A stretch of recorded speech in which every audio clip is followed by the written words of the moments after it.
அனைவருக்கும் வணக்கம். நம்ம டெய்லியும் prelims and mains point of வியூல கரண்ட் அஃபேர்ஸ் கொஸ்டின்ஸ் பார்க்குறோம். இன்னைக்கு என்ன கொஸ்டின்ஸ் இருக்கு அப்படிங்கிறத பார்ப்போம். ஸோ ஃபர்ஸ்ட் கொஸ்டின் பார்த்தீங்க அப்படின்னா, இந்த time period of 7th pay commission அப்படின்னு சொல்லி கேட்டிருக்காங்க.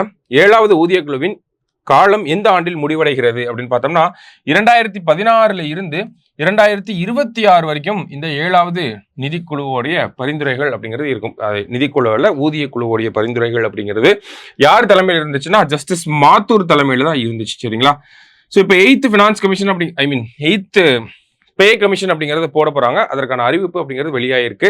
ஸோ அந்த ஒரு பின்னணியில தான் இந்த செய்தியை பார்க்குறோம். 2026 அப்படிங்கிறது தான் சரியான விடை.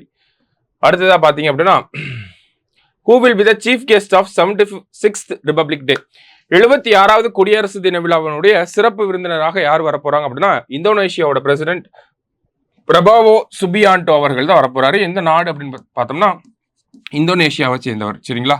ஸோ இவர் தான் போன வருஷம் பார்த்தோம்னா பிரான்ஸ் பிரசிடென்ட் எமானுவல் மேக்ரோன் வந்திருப்பார். இப்போ பிரபாவோ சுபியாண்டோ ஃப்ரம் இந்தோனேஷியா. அடுத்தது SpaDeX mission was launch using. SpaDeX திட்டம் எந்த ராக்கெட்டின் மூலம் அனுப்பப்பட்டது அப்படின்னு பார்த்தோம்னா PSLV C-60 வச்சு அனுப்பியிருப்பாங்க.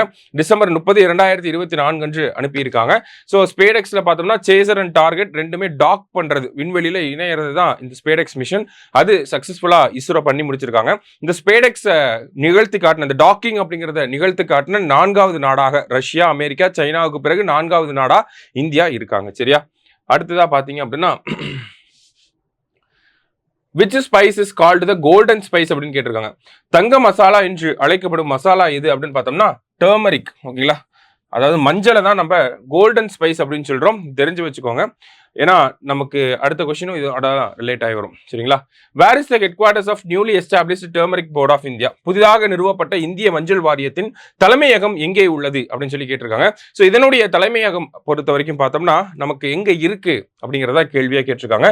எங்க இருக்கு அப்படின்னு பார்த்தோம்னா தெலுங்கானா மாநிலத்தில் இருக்கக்கூடிய நிசாமாபாத் பகுதியில் தான் இந்த turmeric board of India establish பண்ணியிருக்காங்க. கங்கா ரெட்டி அப்படிங்கிறவர் தான் இதனுடைய முதல் தலைவராகவும் நியமனம் செஞ்சிருக்காங்க. பல்லே கங்கா ரெட்டின்னு நம்ம ஞாபகம் வச்சுக்கலாம். சரிங்களா? இந்த கங்கா ரெட்டி அவர்கள் தான் தலைவராக வந்திருக்கிறார். சரிங்களா? ஸோ இந்த ஒரு அமைப்பை பொறுத்த வரைக்கும் பார்த்தோம்னா நமக்கு இந்தியாவில் தெலுங்கானா மாநிலம் தான் அதிகமான மஞ்சள் உற்பத்தி பண்றாங்க. அதனாலதான் நிசாமாபாத்ல நமக்கு இந்த அமைப்பு அமைச்சிருக்காங்க. சரியா? ஸோ இன்னைக்கு 5 கொஸ்டின்ஸ் பார்த்துருக்கோம். தேங்க்யூ.